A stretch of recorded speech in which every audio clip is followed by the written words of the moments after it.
Oh man, I just read something crazy. The US dollar is the world's reserve currency, but I have no idea how that even happened. Yeah, I've heard that too, but I never really thought about why. Uncle Mike, you probably know, right? Of course, it's actually a fascinating story of history, power, and a bit of luck. Let's take it from the beginning. Oh boy, here comes one of Uncle Mike's history lessons. All right, hit us with it. Well, the US dollar was established as the official currency in 1792 with the Coinage Act. At that time, the dollar was not very strong compared to other major currencies, like the British pound. However, it was backed by gold and silver, which made it trustworthy. The government created a coinage system to support trade and help the economy grow, allowing the dollar to gain value both within the country and around the world. So the gold standard made people trust the dollar? Exactly. In the early 1900s, the British pound was the world's main currency, largely due to the British Empire's extensive trade and economic power. However, both World War I and World War II changed this situation. How so? During World War I, Britain borrowed money from the United States to pay for military expenses, which weakened the pound. When World War II began, the financial burden increased even more.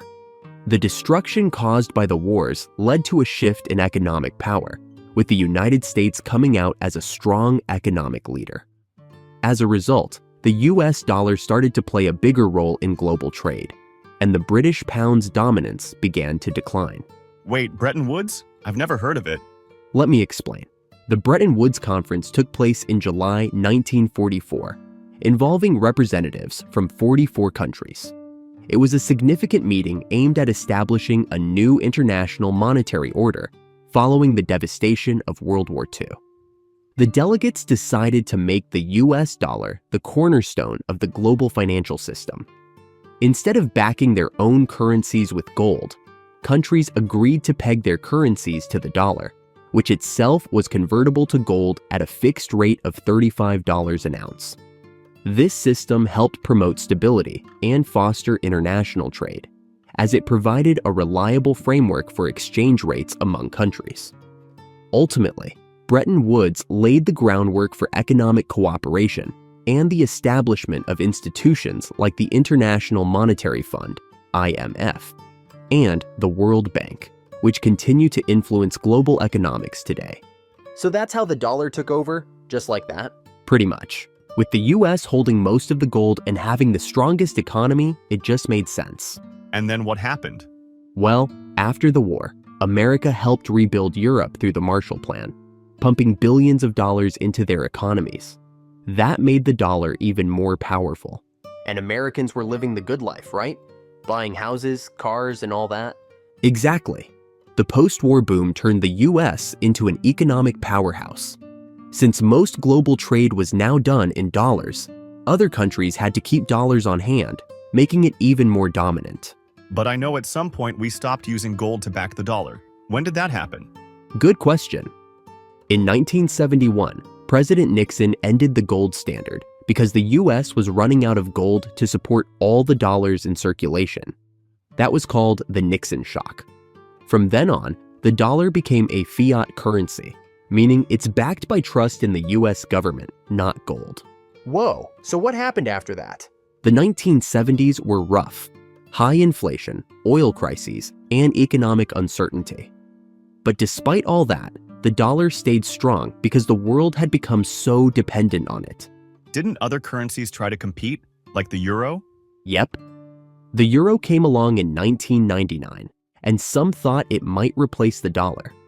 But while it's the second most used currency in the world, it never quite took over.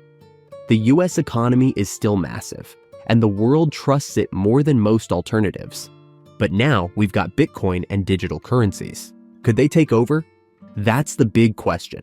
Cryptocurrencies and central bank digital currencies could shake things up.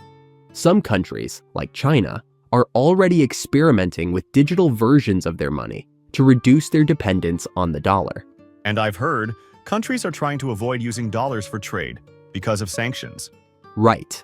The US has used the dollar as a weapon in global politics, cutting off countries like Iran and North Korea from the financial system.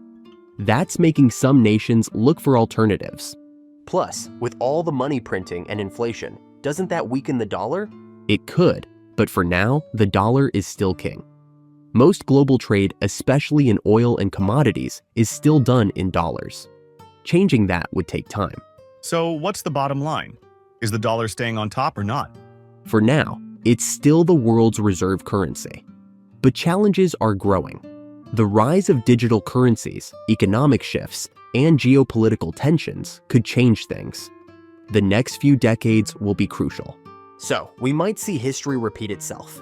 A new currency taking over, just like the dollar did with the British pound.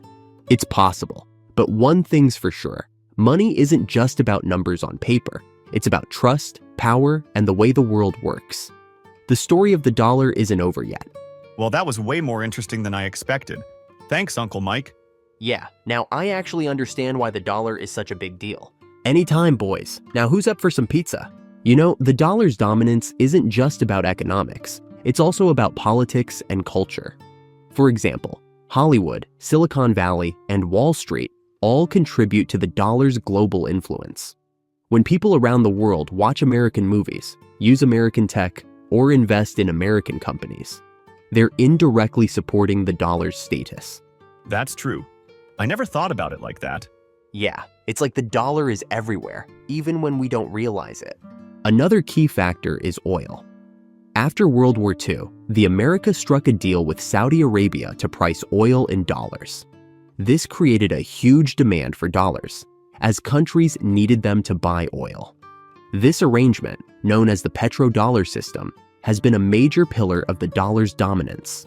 So if oil stops being traded in dollars, that could hurt the dollar's position? Exactly.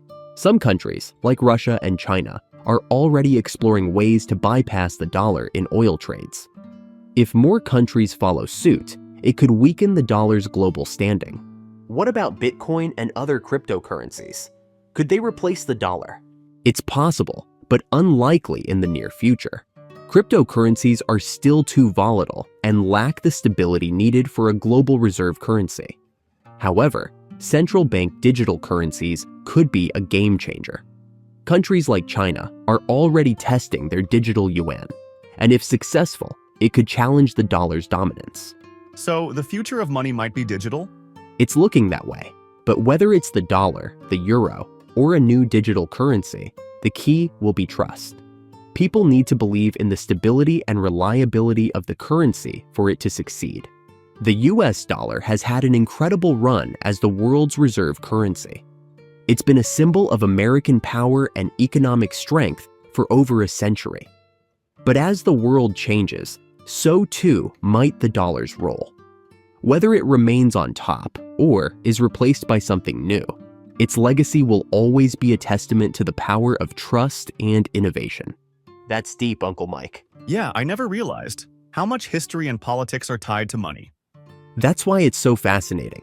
Money isn't just about buying stuff. It's a reflection of how the world works. What do you think? Will the US dollar hold its dominance, or is change on the horizon? Let us know in the comments.